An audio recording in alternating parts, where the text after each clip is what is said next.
Jadi pada hari ini siapakah tu apa kata sultan yang memegang jawatan sebagai timbalan YDPA? Sultan yang memegang jawatan sebagai timbalan YDPA pada hari ini ialah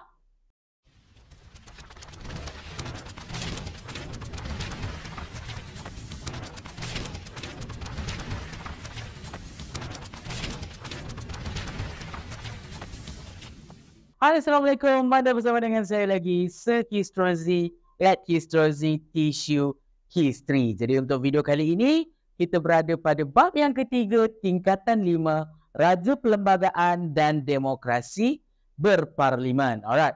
Jadi fokus untuk video pada kali ini, kita nak tengok tentang institusi YDPA ataupun yang di Pertuan Agong. Subtopik 3.3 bab yang kelima. Alright.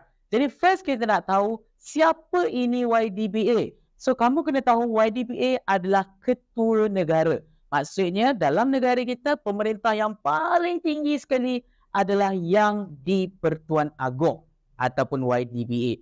Jadi sekarang kita nak tengok apakah latar belakang YDPA. Jadi ada dua benda yang kamu perlu tahu bila kita belajar pasal institusi YDPA. Yang pertama, kamu kena tahu tentang latar belakang YDPA, bagaimana YDPA dilantik, berapa lama YDPA bertugas, alright, siapa yang melantik YDPA, dan yang kedua, apakah tugas ataupun tanggungjawab YDPA dalam pemerintahan di dalam negara kita, alright. Jadi sekarang kita akan tengok latar belakang YDPA. Jadi apa kerja YDPA ini sebenarnya, alright. Jadi kamu akan ingat, jawatan YDPA ini diwujud selepas tanggal 31 Ogos 1957.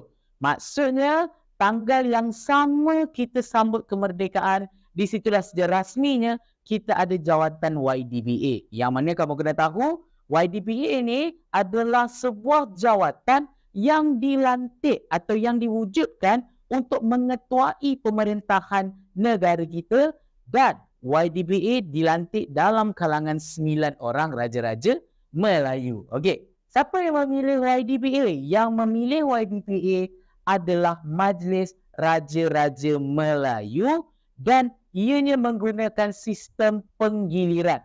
Maksud sistem penggiliran adalah kita pilih YDPA berdasarkan susunan yang dah ditetapkan dalam kalangan 9 orang Raja Melayu. So maksudnya kita dah ada dah susunan dia, siapa yang akan menjadi YDPA seterusnya dan seterusnya, dan dia akan berulang-ulang.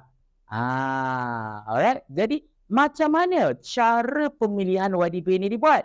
Siapa ataupun apakah yang menetapkan bahawa YDPA ini dipilih oleh Majlis Raja?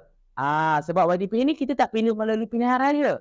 Tak sama macam kita pilih wakil rakyat dan Perdana Menteri. Alright. Jadi yang menetapkan cara pemilihan YDPA ini dibuat oleh Majlis Raja-Raja adalah Perlembagaan Persekutuan. Maksudnya dalam undang-undang tertinggi kita dah tertulis mengatakan bahawa YDPA perlu dipilih oleh Majlis Raja-Raja dan tak ada organisasi atau cara lain yang membolehkan kita nak memilih YDPA. Alright. Jadi YDPA ini bila dah dipilih menjadi ketua negara, berapa lama dia bertugas atau bertanggungjawab menjadi ketua negara? Selama 5 tahun sekali. Maksudnya, setiap 5 tahun kita akan bertukar YDPA menggunakan sistem penggiliran.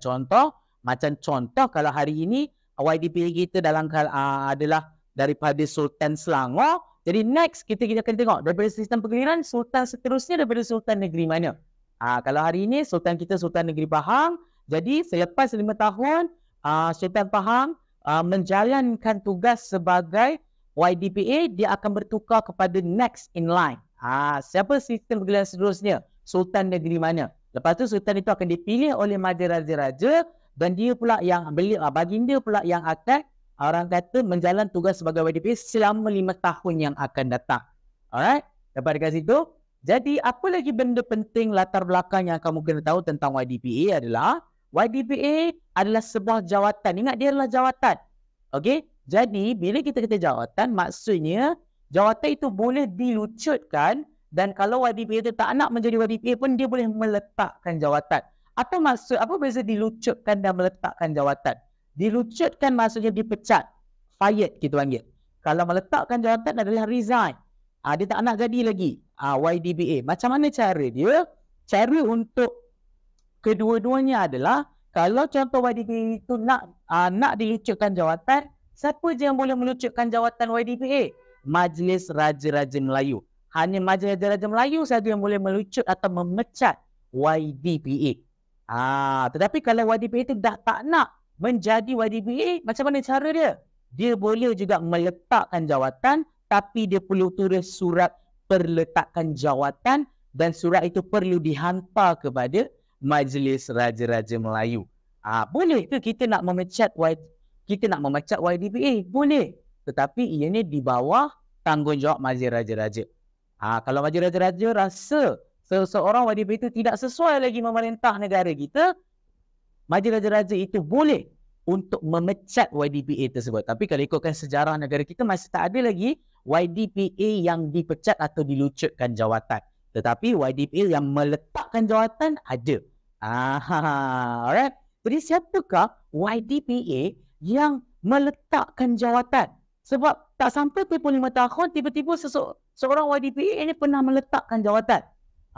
YDBA yang dimaksudkan adalah datang daripada ataupun datang dari negeri Kelantan. YDBA yang sebelum ini adalah Sultan Kelantan. Dia hanya memerintah tidak sampai 5 tahun lepas tu baginda telah meletakkan jawatan. Kenapa? Disebabkan baginda tidak lagi merasa sesuai untuk ataupun tidak lagi mampu untuk menjawat jawatan sebagai YDBA. Jadi baginda telah meletakkan jawatan. Okey? Jadi apa lagi benda penting yang kamu kena tahu dalam institusi YDBA adalah YDBA tidak boleh dibicarakan di mana-mana mahkamah. Maksudnya kalau YDBA itu buat salah atau buat apa-apa kesilapan atau jenayah, adakah YDBA itu tidak boleh didakwa? YDBA tersebut boleh didakwa, tapi dia tak akan masuk dalam mana-mana badan kehakiman yang kita belajar sebelum ni kan. Dia tak akan pergi majlis persekutuan, dia tak akan pergi majlis tinggi, mahkamah tinggi, dia tak akan pergi mahkamah rayuan session. Maksudnya tidak. Dia ada satu mahkamah khas yang kita panggil sebagai mahkamah khas raja-raja. So maksudnya kalau raja tu buat salah, okey, akan ada special court untuk sultan ataupun YDBA tersebut. Okey? Dan YDBA juga seperti kamu tahu adalah ketua utama negara kita. Jadi individu yang paling tinggi jawatannya dalam negara kita sudah semestinya YDBA. Maksudnya even Perdana Menteri pun duduk di bawah YDBA. Itu yang kamu kena tahu. Sebab individu yang paling penting, yang paling berkuasa dalam negara kita adalah YDBA ataupun Yang di-Pertuan Agong. Tetapi selain daripada YDBA, kita juga ada jawatan timbalan YDBA. Wujud juga jawatan timbalan YDBA. Macam saya cakap tadi jawatan. So maksudnya macam Perdana Menteri, ada timbalan Perdana Menteri. Jadi kalau ada YDBA, mesti ada juga timbalan YDBA. Jadi kita tahu kalau contoh hari ini kan, kita ada YDBA. YDBA pada hari ini, pada masa kini adalah datang daripada Sultan Pahang. Alright, Sultan Pahang.